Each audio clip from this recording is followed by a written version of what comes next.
አንጠበቅም፣ ልባችን አይከደንም። በሜዳም ከሜዳ ውጪ ስትፈልጉን አታጡንም። ስትሸነፉ እንኳ ጥረታችሁን አንዘነጋም። በብዙ ነገሮች መሃል እናንተን እንመርጣለን። ሁሌም ደጋፊ ያላችሁ ፊታችንን ሳናጥቁር መዝሙሩን እየዘመርን ከጎናችሁ እንገኛለን። አርሰናልን እንላለን። ፍቅራችንን አንቆጥብም፣ ልባችንን አንከድንም። ከመድፈኛ ውጭ ምርጫ የለም። አርሰናልን የምንጠብቅ እኛም ሁሌም መድፈኛ ነን። ከእልፍ የአርሰናል የድጋፍ ዜማዎች ከአንዱ ቡመድፍ ነው። የሮያል አርሰናል የጦር መሳሪያ ፋብሪካ ሰራተኞች በዊልዊች የጠነሰሱት ክለብ ነውና መስራቾቹን ለማስታወስ ወደ ምስራቅ የዞረውን የመድፍ ምልክት በመለያው በባጁ በስታዲየሙ ያንጠለጥላል። በእንግሊዝ እጅግ ተወዳጅ ከሆኑ ክለቦች አንዱ ደጋፊዎች በሁሉም የዓለም ጫፍ የሚገኙለት መድፈኛው ደገነርስ ብለው የሚያንቆልባብሱት ተቺዎቹ ቦሪንግ አርሰናል፣ ሴም ኦልድ አርሰናል እያሉ የውጣ ውረድ ቁስሉን የሚነካኩበት ክለብ።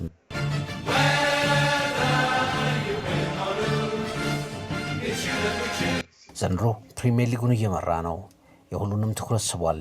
ከተጫዋችነት እስከ አሰልጣኝነት ዮሃን ክራይፍን፣ አርሰን ቬንገርን፣ ከሁሉ በላይ ፔፕ ጓርዲዮላን በጥሩ መምህርነት ያገኘው ቅብጥብጡ ሚካኤል አርቴታ ከ135 ዓመት በላይ ለቆየው አንጋፋ ክለብ የዚህን ዘመን ምርጥ ቡድን እያሳየ ነው።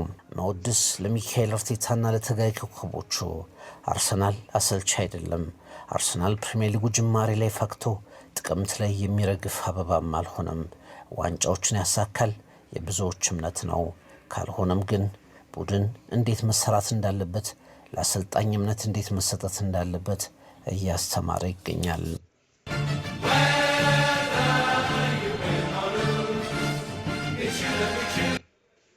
ተጋድሎ፣ የሚተገበር ታክቲክ፣ ተጋጣሚን ፋታ የሚነሳ አቀራረብ፣ ውጤትን የሚያስቀድም ወግ አጥባቂነት፣ አስፈላጊ ሲሆን ደግሞ ሜዳውን ሁሉ የሚነካካ ዳንስ ያለው እግር ኳስ ስሌት በሚካኤል አርቴታ አርሰናል እንቅስቃሴ ላይ አለ። ተጫዋቾቹ ድርሻቸውን ያውቃሉ። የትኛው የሜዳ ክፍል በእነሱ እንደሚተዳደር ይረዳሉ። በየቦታው በኳስ ቅብብል ሶስት ማዕዘን እየተሰራ የተጋጣሚ ተጫዋች ይሰቃያል። ከኋላ እስከፊት ኳስ ስራ ይበዛባታል። መልሶ ማጥቃትን፣ የቆመ ኳስን፣ ቀጥተኛ እንቅስቃሴን፣ የእግር ኳስ አማራጭ እንቅስቃሴዎችን ሁሉ ያከናውናል። ግብ ጠባቂው ራምስዴል፣ አስደናቂው የሳሊባና ማጋሌሽ የተከላካይነት ጥምረት፣ የቶማስ ፓርቴና ዣካ አይደፈሪነት፣ የቡካዮ ሳካ ጥበበ ብዙነትና አስጨናቂነት፣ የማርቲኔሊ ድሪብል፣ የዕድሜ ትንሹ ግን የቡድኑን ስልተ ምት የሚዘውረው ማርቲን ኦዴጋርድ በሲቲ ተገኝተው አርሰናል ላይ ትንፋሽ የዘሩበት ዚንቼንኮና ጄሱስ፣ ሌሎች ኮከቦችም ይህን ዓመት ለአርሰናል የተለየ ነው እንዴ እንዲባል ያደረጉ ይገኛሉ። የዘንድሮ ምርጥ አቋሙን ተንተርሰን መድፈኞቹን በኮከቦች ገጽ ፕሮግራማችን እንዳሳቸው።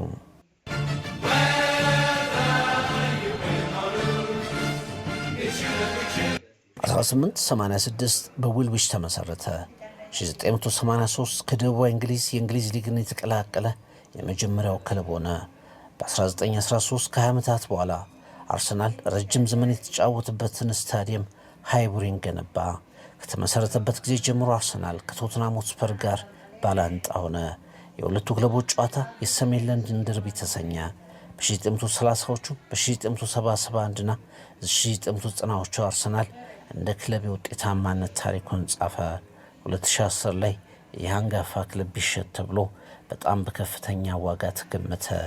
በዓለምም ሶስተኛው ውዱ ክለብ እስከ መባል ደረሰም። የሰሜን ለንደን ክለብ ነው። በእንግሊዝ እግር ኳስ ከስኬታማዎቹ አንዱ 11 የአንደኛ ዲቪዚዮንና የፕሪሚየር ሊግ ድሎችን፣ 14 የኤፍኤ ካፕ ዋንጫዎች በስሙ አሉ። መድፈኞቹ ደገነርስ አርሰናል ይህን የእንግሊዝ ክለብ ሚሊዮኖች ይደግፉታል። በእንግሊዝ ፕሪሚየር ሊግ ያለምንም ሽንፈት ለረጅም ጊዜያት በመሄድ ማንም አጠገቡ አይደርስም። በፕሪሚየር ሊጉ አንድ የውድድር ዘመን ሙሉ ሳይሸነፍ በማጠናቀቅ ብቸኛው ክለብ አርሰናል ነው።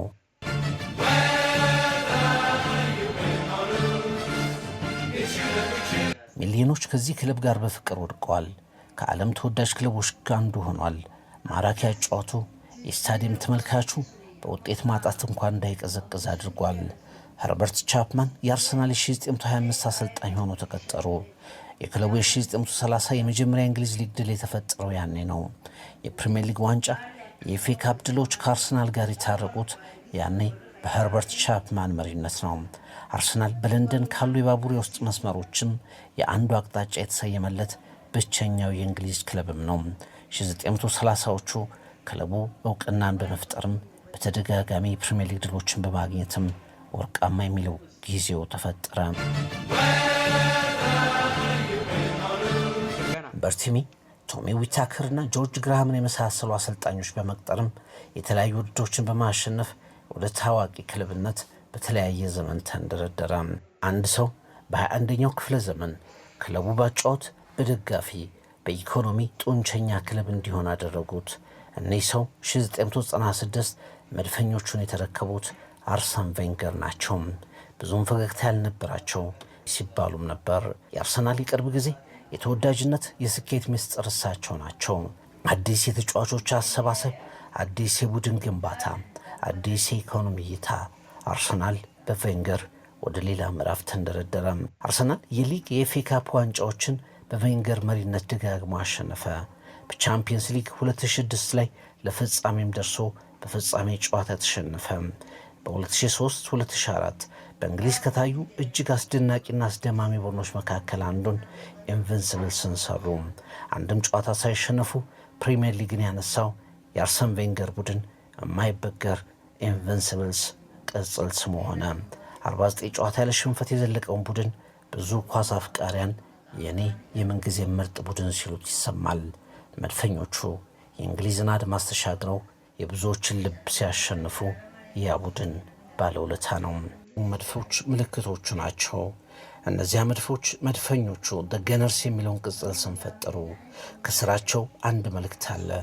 ቪክትሪ ካምስ ፍሮም ሃርመኒ፣ ድል ከመጣጣም ከመዋሃድ ይመጣል የሚል ግርድፍ ትርጉም አለው። በአንድ ወቅት 11 የተለያዩ ዜግነት ያላቸውን ተጫዋቾች በመድፈኞቹ መለያ ያጫወቱት አርሰናሎች ከዚህ መርሃቸው ጋር የሚያያዙበት መንገድ አልጠፋም። ኢያን ራይት፣ ቶኒ አዳምስ፣ ዴኒስ ቤርካም፣ ቴሪ ዳንኤል ኦርኔ፣ ፍራንሲስ ፋብሪያስ፣ ፓትሪክ ቬራ፣ ዴቪድ ሲማን፣ ኗንኮ ካኑ በጣም በርካታ ኮከቦች በዚህ ክለብ ውስጥ አልፈዋል። ስታዲየሞችን በመቀየር ከሚታወቁ ክለቦች መካከልም አንዱ አርሰናል ነው። ሲጀምር በማኖር ግራውንድ ፕሌምስቴድ፣ ከዚያም ኢንቪክት ግራውንድ፣ በ1913 ላይ ደግሞ ወደ ታዋቂዋ ሃይቡሪ ስታዲየም፣ በመጨረሻም ወደ ኤምሬትስ ስታዲየም ተዛውሮ እየተጫወተ ይገኛል። አርሰናል አዲሱ ስታዲየሙ ኤምሬትስን ብሎ ለመሰየም በወቅቱ 100 ሚሊዮን ፓውንድ ተቀብሏል። ያኔም ከስፖንሰር የተገኘ ከፍተኛው ገቢ ተብሎ በእንግሊዝ ተመዝግቦለት ነበር። ብዙ ጊዜ ትኬቶቻቸውን ሙልጭ አድርገው ከሚሸጡ የአውሮፓ ቀዳሚ ክለቦች አንዱ ነው። አሁን ከእንግሊዝ ባሻገር ብዙዎች በፍቅር የሚወድቁለት ክለብ እየሆነ መጥቷል። ከዓመታት በፊት የተጠና ጥናት አርሰናል በብዙ ሚሊዮን የሚቆጠሩ የተመዘገቡ ደጋፊዎች በተለያዩ ሀገራት እንዳሉት ያስረዳል። ከቶትናም፣ ቼልሲ፣ ፉላምና ዌስትሃም ጋር የከተማ ተቀናቃኝነት የፈጠረው ጨዋታ ቢያደርጉም ብዙ የአርሰናል ደጋፊዎች ማንቸስተር ዩናይትድንም ዋና ተቀናቃኝ ይሉታል። በ1886 በትንሽ ሜዳ ዊልዊች ላይ የተመሰረተው ክለብ ዛሬ 60 ሺህ ደጋፊ በሚይዘው ኤምሬትስ በሚሊዮኖች ልብ ውስጥ ገብቶ ወደ ታላቅነት ተሸጋግሯል። አርሰን ቬንገር የክለቡ ታላቅ ባለውለታ ናቸው። አርሰናልና ዋንጫ ተኳርፈው ዓመታትን በመዝለቃቸው ምክንያት የመጨረሻ ጊዜያቸው ያማረ አልነበረም። ማራኪ ጨዋታ ፍልስፍና፣ ታዳጊ ተጫዋቾች፣ የተጠኑ ተጫዋቾች ዝውውር አርሰናልን ውድ ክለብ አድርገውታል። በዚህ ሂደት ቬንገር ተጠቃሽ ናቸው። ኮከቦችን የሰበሰበ ቡድን መያዝ ህልሜ አይደለም፣ ህልሜ ታዳጊዎች የኮከቦች ስብስብ እንዲሆኑ ማድረግ እንጂ የሚሉት ቬንገር የአርሰናል ምልክት ሆነው አልፈው አሁን ሚኬል አርቴታ የተሰኘ አሰልጣኝ በተራው እየተወደደ መጥቷል።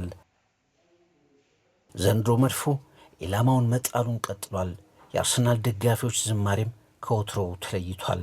ሰሜን ለንደን ምንጊዜም በሚለው ዜማቸው በህይወት ጉዞ ላይ ትውስታችን አርሰናል ይላል። ልባችንም ደማችንም አርሰናልና መድፈኛ ነው። በመውደቃችን መሀል ላይ እንኳ አርሰናልን እንመርጣለን። ፍቅራችንን አንቆጥብም፣ ልባችንን አንከርንም። ከአርሰናል ውጭ ምርጫ የለም። ዛሬም ነገም ሁሌም ቢሆን መድፈኛንን አርሰናልን። ይህ ልብ የሚያሞቅ የታማኝነት ዜማ በሻምፒዮንነት ሳቅ ይደመደም ይሆን? አርሰናልን በትሪቡን የኮከቦች ገጽ